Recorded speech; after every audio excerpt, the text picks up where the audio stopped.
ಲೋಕಸಭಾ ಚುನಾವಣೆಗೆ ಆಕ್ಟಿವ್ ಆದ ರಾಜ್ಯ ಬಿಜೆಪಿ ಜಿಲ್ಲಾ ಘಟಕಗಳಿಗೆ ಮಕರ ಸಂಕ್ರಾಂತಿ ಗಿಫ್ಟ್. ಈ 39 ಜಿಲ್ಲಾ ಘಟಕಗಳಿಗೆ ಜಿಲ್ಲಾಧ್ಯಕ್ಷರ ನೇಮಿಸಿದ ವಿಜಯೇಂದ್ರ.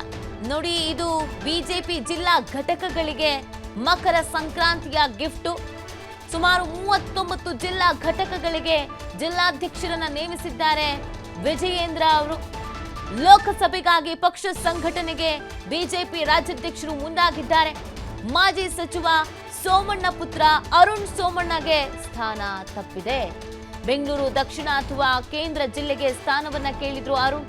ಜಿಲ್ಲಾಧ್ಯಕ್ಷರ ನೇಮಕದಲ್ಲೂ ಕೂಡ ಆಪ್ತರಿಗೆ ಮಣಿಯನ್ನ ಹಾಕಿದ್ದಾರೆ ಬಿವೈವಿ. 9 ಜಿಲ್ಲೆಗಳಿಗೆ ಹಳೆಯ ಜಿಲ್ಲಾಧ್ಯಕ್ಷರನ್ನೇ ವಿಜಯೇಂದ್ರ ಅವರು ಮುಂದುವರಿಸಿದ್ದಾರೆ. ಇದಿನ್ನು ಎಷ್ಟು ಅಸಮಾಧಾನಕ್ಕೆ ಕಾರಣ ಆಗುತ್ತೆ ಅನ್ನೋದು ಸದ್ಯಕ್ಕಿರುವಂತ ಪ್ರಶ್ನೆ ಆಗಿದೆ. ಇದೇನೋ ಗಿಫ್ಟ್ ಕೊಟ್ಟಿದ್ದಾರೆ, ಬಟ್ ಇಲ್ಲಿ ಸಮಸ್ಯೆಗೇನು ಅಂತಂದ್ರೆ ತಮ್ಮ ಆಪ್ತರಿಗೆ ಮಾತ್ರ ಮಣೆ ಹಾಕಿದ್ದಾರೆ ಅನ್ನುವಂಥದ್ದು ಸಮಸ್ಯೆ ಆಗಿದೆ.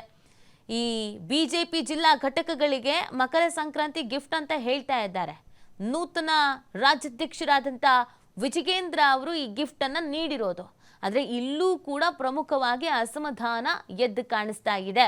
ಈಗ ಆಲ್ರೆಡಿ ಇವರು ರಾಜ್ಯಾಧ್ಯಕ್ಷರಾಗ್ತಾ ಇದ್ದ ಹಾಗೇನೆ ಬಿಜೆಪಿಯಲ್ಲಿ ಒಂದಷ್ಟು ಭಿನ್ನಾಭಿಪ್ರಾಯ ಸ್ಫೋಟ ಆಗಿದೆ. ಅದರ ಜೊತೆಗೆ ತಮ್ಮ ಆಪ್ತರಿಗೆ ಮಾತ್ರ ಈ ತರ ಮಣೆ ಹಾಕೊಂಡು ಹೋಗ್ತಾ ಇದ್ರೆ ಲೋಕಸಭಾ ಚುನಾವಣಾ ಸಂದರ್ಭದಲ್ಲಿ ಇದು ಎಷ್ಟರ ಮಟ್ಟಿಗೆ ಎಫೆಕ್ಟ್ ಆಗ್ಬಹುದು ಬಿಜೆಪಿಗೆ ಅನ್ನುವಂಥ ಪ್ರಶ್ನೆ ಇಲ್ಲಿ ಕಾಡ್ತಾ ಇರುವಂಥದ್ದು. ಯಾಕೆ ಅಂದ್ರೆ ಇಲ್ಲಿ ಸೋಮಣ್ಣ ಅವರ ಪುತ್ರನಿಗೆ ಇಲ್ಲೂ ಕೂಡ ಯಾವುದೇ ಸ್ಥಾನ ಸಿಕ್ಕಿಲ್ಲ. ಈ ಬಗ್ಗೆ ಮತ್ತಷ್ಟು ಮಾಹಿತಿಯನ್ನು ನೀಡ್ತಾರೆ ನಮ್ಮ ಪ್ರತಿನಿಧಿ ರಾಕೇಶ್. 39 ಜಿಲ್ಲಾ ಘಟಕಗಳಿಗೆ ಜಿಲ್ಲಾಧ್ಯಕ್ಷರನ್ನ ನೇಮಿಸಿದ್ದಾರೆ ಬಿವೈ ವಿಜಯೇಂದ್ರ ಅವರು. ಬಟ್ ಅವರ ಆಪ್ತರಿಗೆ ಮಾತ್ರ ಮಣೆ ಹಾಕಿದ್ದಾರೆ ಅನ್ನುವಂಥ ಮಾತು ಕೇಳಿ ಬರ್ತಾ ಇದೆ. ಲೋಕಸಭಾ ಚುನಾವಣೆ ಸಂದರ್ಭದಲ್ಲಿ ಪಕ್ಷ ಸಂಘಟನೆ ಮುಖ್ಯ, ಹೌದು. ಬಟ್ ಈಗ ತೆಗೆದುಕೊಂಡಿರುವಂಥ ನಿರ್ಧಾರ ಎಷ್ಟರ ಮಟ್ಟಿಗೆ ಸಮಸ್ಯೆ ತಂದಿಡಬಹುದು, ಅಸಮಾಧಾನಗಳಿಗೆ ಕಾರಣ ಆಗಬಹುದು ಅಂತ.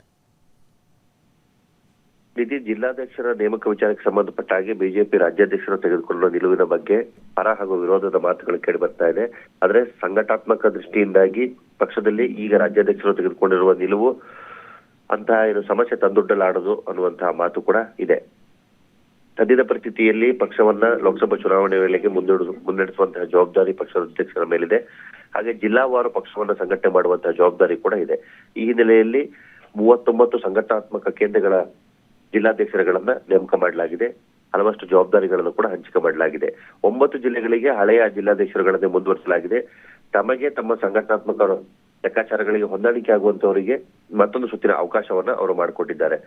ಒಟ್ಟಾರೆ ನೋಡೋದಾದ್ರೆ ಜಿಲ್ಲಾವಾರು ಸಂಘಟನೆಯ ಜೊತೆಗೆ ಪಕ್ಷವನ್ನ ಬಲಪಡಿಸುವ ಜವಾಬ್ದಾರಿ ಜಿಲ್ಲಾಧ್ಯಕ್ಷರ ಮೇಲೆ ಇರುವುದರಿಂದಾಗಿ ಅವರು ಕೂಡ ರಾಜ್ಯಾಧ್ಯಕ್ಷರ ಜೊತೆ ಕೈ ಜೋಡಿಸಿ ಮುನ್ನಡೆಯಬೇಕಾಗಿರೋದ್ರಿಂದಾಗಿ ಪಕ್ಷವನ್ನ ಚುನಾವಣೆಯ ಹೊಸ್ತಿಲಿಗೆ ತೆಗೆದುಕೊಂಡು ಹೋಗುವಂತಹ ಜವಾಬ್ದಾರಿಯನ್ನ ಅವರುಗಳಿಗೆ ನೀಡಲಾಗಿದೆ. ಹಾಗೆ ಲೋಕಸಭಾ ಅಭ್ಯರ್ಥಿಗಳ ಆಯ್ಕೆ ವಿಚಾರದಲ್ಲೂ ಜಿಲ್ಲಾಧ್ಯಕ್ಷರ ಪಾತ್ರ ಬಹಳ ಮಹತ್ವದಾಗಿರೋದ್ರಿಂದಾಗಿ ಅವರುಗಳ ಸಂಘಟನಾತ್ಮಕ ಲೆಕ್ಕಾಚಾರದ ಮೇಲೆ ಇವೆಲ್ಲವೂ ನಿರ್ಧಾರವಾಗಬೇಕಾಗಿದೆ.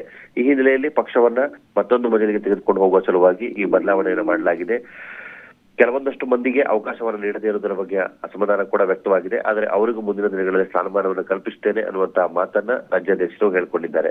ಸೊ ಈ ಹಿನ್ನೆಲೆಯಲ್ಲಿ ಮುಂದಿನ ದಿನಗಳಲ್ಲಿ ಇದರ ಬಗ್ಗೆ ಯಾವ ರೀತಿ ಪ್ರತಿಕ್ರಿಯೆ ವ್ಯಕ್ತವಾಗ್ತದೆ ಅನ್ನೋದನ್ನ ಕಾದು ನೋಡಬೇಕಾಗುತ್ತೆ. ಓಕೆ, ಥ್ಯಾಂಕ್ ಯು ರಾಕೇಶ್, ತಮ್ಮ ಡೀಟೇಲ್ಸ್ಗಾಗಿ.